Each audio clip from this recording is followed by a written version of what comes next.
Un petit mot, et on conclut sur cette diapo-là, un petit mot sur, parce que je suis presque sûr que vous avez déjà entendu le terme, d'osmose inverse. L'osmose inverse, ça consiste à forcer le système à travailler à l'envers. Comme le mouvement normal du solvant, c'est d'aller du moins concentré vers le plus concentré. Quand on fait de l'osmose inverse, on va forcer le solvant à aller de la solution la plus concentrée vers la solution la moins concentrée. En gros, on ne va pas laisser faire le système, on prend une membrane hémiperméable, pareil, on met la solution qui doit subir le traitement dans le compartiment où on a un piston qui va appuyer extrêmement fort sur cette solution. Et donc pousser le solvant en dehors de la solution la plus concentrée qui va continuer à se concentrer.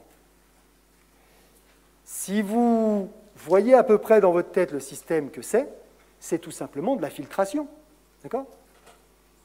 On pousse un truc à travers un filtre pour qu'il n'y ait que ce qui est suffisamment petit, ou en tout cas ce qu'on veut, qui sorte de l'autre côté. Ça s'appelle aussi de la filtration moléculaire, ce n'est pas pour rien. On pousse suffisamment fort pour faire sortir uniquement le solvant de l'autre côté. À quoi ça sert ? Ben, en particulier, parce que c'est une des principales applications de l'osmose inverse, d'avoir de l'eau douce quand on n'a que de l'eau de mer.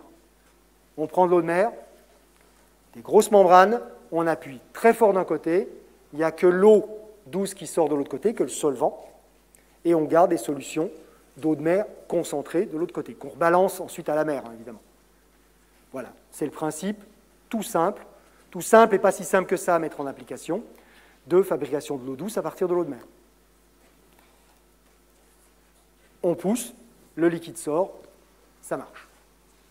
On peut le faire aussi pour d'autres systèmes, mais celui-là, c'est le plus évident et celui qu'on rencontre le plus souvent.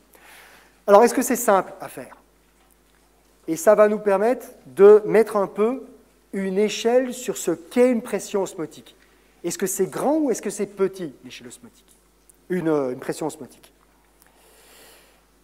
Je vais justement prendre ce système. Voilà. Purification de l'eau de mer pour obtenir de l'eau douce.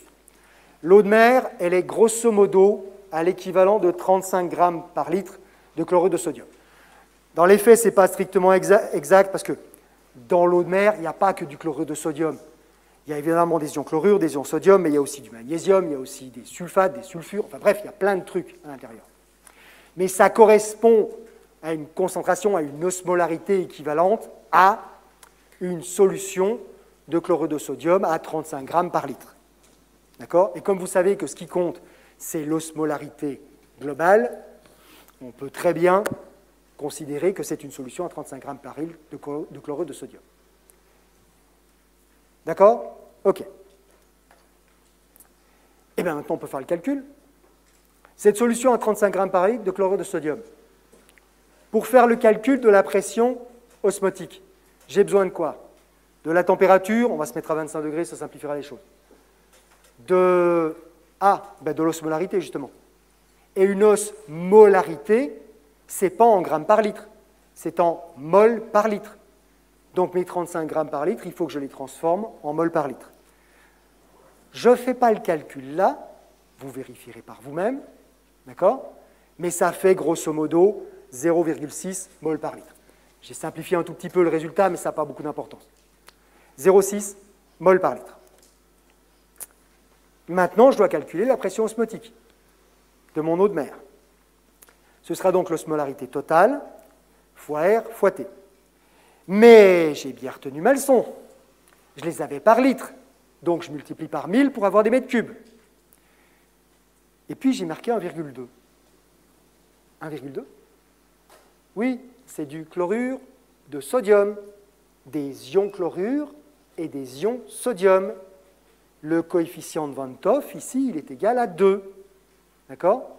Je serai à 0,6 mol par litre de sodium et 0,6 mol par litre de chlorure dans ma solution. Et c'est bien l'osmolarité que je dois compter ici. Donc ça fera 1000 fois 1,2 fois le 8,3 habituel. 300, j'ai dû me mettre à 27 degrés plutôt qu'à 25, mais c'est pour simplifier le calcul. D'accord ? On le fait régulièrement. On fait le calcul et on trouve 3 millions de pascal. Le chiffre est impressionnant comme ça, mais il ne faut pas oublier quand même une chose. La pression atmosphérique, c'est déjà 100 000 pascal. Le pascal est une unité qui est toute petite. Donc on va remettre ça dans une unité qu'on maîtrise un petit peu mieux et dont on voit mieux. Donc 3 millions de pascal, si je le mets en bar ou en atmosphère, parce que c'est quasiment la même chose, ça fait 30 bars, 30 atmosphères, 30 fois la pression atmosphérique. C'est déjà pas rien. D'accord ? Ce n'est pas le genre de truc que vous obtenez avec une pompe à vélo. Donc vous mettez de l'eau de mer, vous avez la bonne membrane, et puis vous essayez de pousser simplement sur le tube avec vos petits bras, vous n'y arriverez pas. Il n'y a rien qui passe. Il faut une machine, déjà relativement costaud, et puis si on veut avoir une production qui est relativement importante, on a intérêt d'avoir une machine plutôt vraiment très costaud pour vraiment appuyer sur des gros pistons qui vont avoir une production en eau de mer qui soit satisfaisante. C'est des machines qui sont grosses, puissantes et qui réclament donc beaucoup d'énergie. Mais on sait le faire sans problème. On a des tuyaux suffisamment gros, des moteurs suffisamment puissants pour réussir à faire ça sans gros problème. Simplement, les moteurs, il faut qu'ils soient puissants, donc qu'ils consomment beaucoup d'énergie. Et généralement, cette énergie, c'est du pétrole pour faire tourner les moteurs. Mais vous voyez que ce n'est pas négligeable. On a une solution qui n'est pas très concentrée au départ, 0,6 mol par litre, ce n'est pas grand-chose, et il faut exercer une pression qui est considérable pour contrer simplement la pression osmotique. Parce que ça, c'est la pression osmotique de la solution. Pour faire passer le liquide dans l'autre sens, il va falloir être au-delà de cette pression. Donc 30, ça ne suffit pas. Il faudra être plus que ça pour réussir à faire passer le liquide de l'autre côté.